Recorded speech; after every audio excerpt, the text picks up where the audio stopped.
Kalau bisulan, baiknya dibiarin aja atau dipencet secara paksa biar bisulnya itu cepat keluar dan cepat sembuh. Kalau kalian tim yang mana?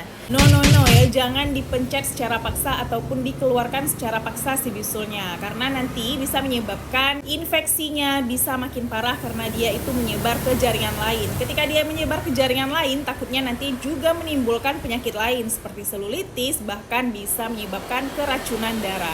Dan yang paling gak enaknya itu adalah lukanya itu bisa lama sembuh dan bisa meninggalkan bekas kalau kalian pencet atau kalian keluarin si bisulnya itu secara paksa. Jadi cara yang bisa dilakukan adalah dengan mengompres si bisulnya ya. Jadi kompres dengan air hangat sekitar 3-4 kali sehari dengan waktu 10-15 menit lah. Gunanya dikompres dengan air hangat adalah agar si bisulnya cepat matang dan cepat pecah secara alami. Dan juga area di sekitar bisulnya itu harus tetap terjaga kebersihannya. Jangan sering disentuh apalagi ditekan-tekan. Karena kebiasaan tuh kan kita mencet-mencet nggak bisul aja, bahkan jerawat di muka aja kita tuh suka pencet-pencet. Padahal kita nggak tahu nih tangan kita itu bersih nggak, udah cuci tangan nggak sebelum kita pegang jerawat atau bisulnya gitu kan. Karena di tangan-tangan kita ini nggak tahu bakteri dari mana aja yang nantinya takut memperparah infeksi dari jerawat atau bisulnya. Kalau kalian mau pakai obat topikal boleh, pakai obat yang ada kandungannya mupirocin atau kayak merek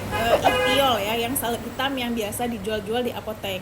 Tapi seandainya ini bisulnya itu udah pecah dan ada sedikit luka terbuka, nah jangan pakai lagi salep Itiolnya, ganti ke salep gentamisin ya, supaya infeksinya itu nggak menyebar kemana-mana. Ada nggak obat minumnya? Ada, obat minumnya itu biasanya digunakan untuk mengurangi rasa nyeri ya. Tapi kalau misalnya nih kalian udah ngerasa nyeri hebat, terus demam, bisulnya juga udah besar, nggak matang-matang, dan misalnya udah 3-5 hari nggak membaik, itu sebaiknya ke dokter ya. Nanti biasanya dokter akan resepin antibiotik. Tapi ada waktunya nih, kapan si bisul ini bisa dipecahkan secara paksa. Waktunya itu adalah ketika si ukuran bisul ini udah besar, disertai dengan penumpukan nanah di dalamnya, dan juga kalian ngerasa nyeri yang sangat hebat. Nah, kalau udah kejadian kayak gitu, biasanya nanti iklan dulu guys, ambulan lewat. Nah, ini biasanya dilakukan oleh tenaga medis ya, bukan kita yang pencet sendiri, bukan kita yang keluarin sendiri si bisulnya. Jadi nanti tenaga medis akan melakukan yang namanya insisi atau drainase steril. Jadi kalau kalian tanya boleh dipencet nggak? Jawabannya enggak ya, apalagi dalam keadaan tangan yang kotor.